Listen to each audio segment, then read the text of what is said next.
Oke, kembali lagi bersama saya Leo Hermawan.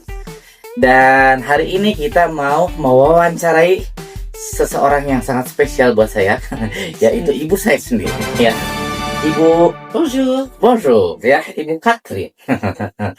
Oke, Ma. Nah, saya mau nanya sedikit ya, Ma ya. Jadi, Mama, ceritanya singkatnya seperti apa sih? Kok bisa latar belakangnya apa gitu? Boleh cerita nggak?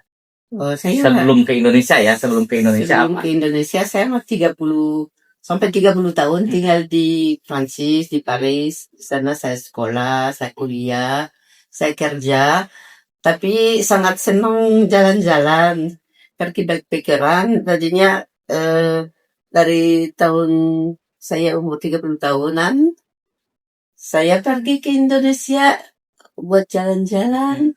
Emang dulu Ayahnya tinggal di sini selamanya.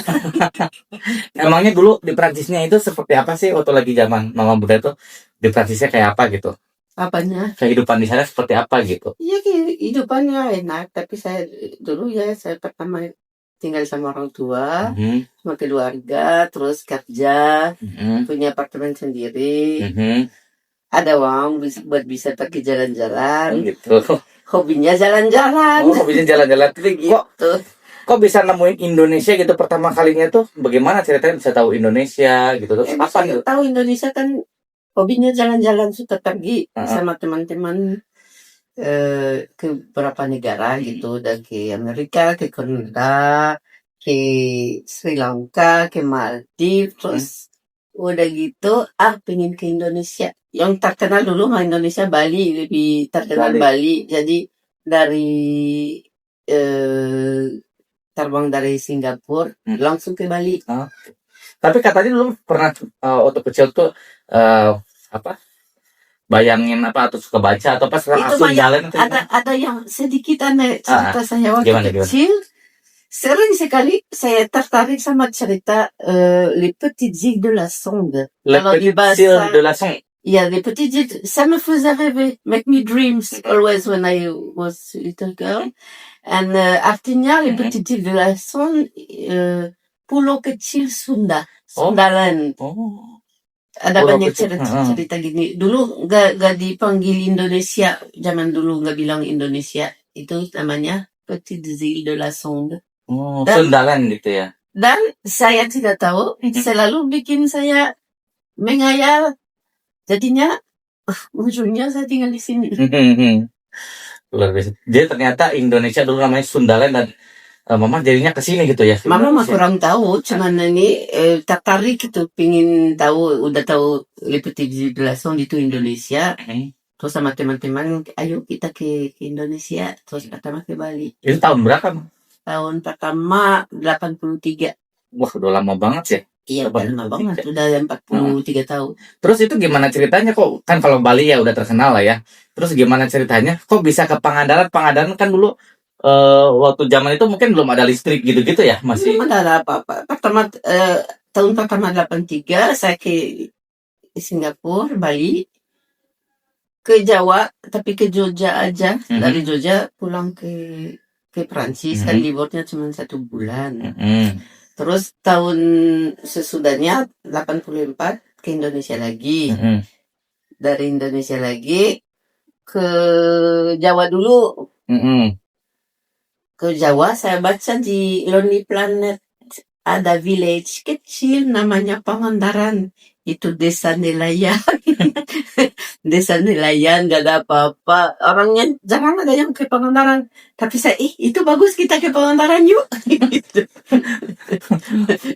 Kok bisa ke sini terus maksudnya klik terus mau tinggal? Iya, saya itu nomor 1 impiannya mau ke Jawa dulu, mau ke Pangandaran. Oh gitu, emang udah Iya, diliatin mau ke Pangandaran. soalnya lihatnya ada gambar itu desa nelayan, ada nelayan narik-narik itu Jaring gitu ya.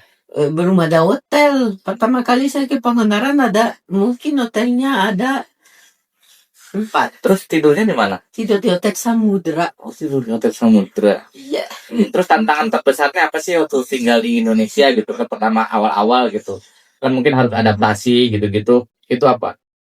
gimana bahasa Jose que se Pour adaptation comme tu fais. Oh iya, kalau pour- pertama kali ke Pangandaran juga belum ada listrik. belum ada listrik. Listriknya belum ada. Pasti kan beda banget Mama tinggal di Paris yang udah maju banget di Listriknya Indonesia. dipasang tahun 87. Ini anaknya namanya Leo.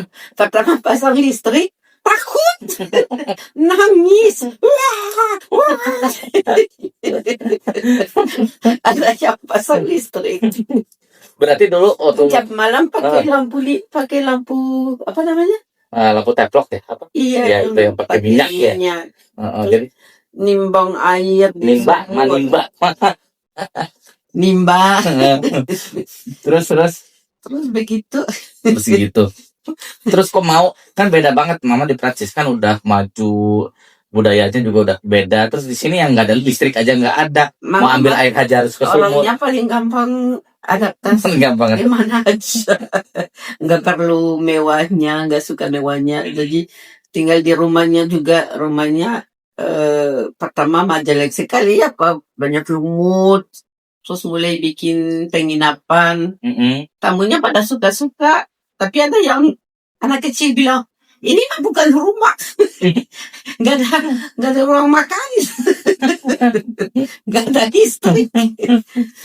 Tapi otentik mungkin. Otentik. Turisnya pada suka-suka. Ada nggak kisah cerita-cerita yang paling berkesan selama di Indonesia gitu dari awal gitu? Di awal berkesan apa ya? Atau cerita senang lucu? aja Mungkin ada ya. cerita lucu nggak? Cerita lucu harus dipikir dulu. Nanti bikin lagi. Iya. Tim baru. Oke. Terus gimana ceritanya kok udah ke Indonesia? Terus kenapa kok jadi pingin bikin homestay di sini? Terus kayak meniti karirnya di Indonesia. Padahal kan kalau di Prancis mungkin pendapatannya juga pasti berbeda kan kalau orang. Iya pasti berbeda, tapi dia pengennya kayak gitu nih, jadinya senang, jadinya ya suka bikin penginapan. Karena pingin aja udah gitu. Pokoknya saya ke Indonesia. Banyak ketemu sama turis, ini dibahagiakan di Pangandaran, masih alami, nggak terlalu orang cari-cari uang terus. Masih suka dibawa jalan-jalan, turisnya masih suka. Oke. Oke, ada nggak? Belum ada YouTube. Belum ada YouTube, belum ada Belum ada apa-apa. HP, itu paling bagus. Belum ada handphone, benar juga ya. Kalau tamunya juga pergi ke luar negeri, gak langsung bilang, saya udah sampai, gini-gini. Ya kan gak ada HP. Harus bawa peta gitu kali ya. Bawa peta dari kertas. Dari kertas ya. Oke. Ada nggak pesan untuk teman-teman yang ada di rumah untuk mungkin ada yang mau pindah ke suatu tempat tapi kayaknya takut untuk mau mengeksplor sesuatu yang baru, itu ada pesan nggak? Pesan mah begitu aja, harus berani aja dan semangat. Berani dan semangat gitu aja pokoknya ya. Oke, thank you so much mamaku sayang ya. Kita akan ketemu lagi di podcast kita yang berikutnya. Ya, nanti cerita lucu. Ya, nanti kita akan cerita lucu yang berikutnya. Jadi pastikan untuk follow dan subscribe channel ini ya. Dan sampai ketemu di podcast yang berikutnya. Apa itu? Abianto.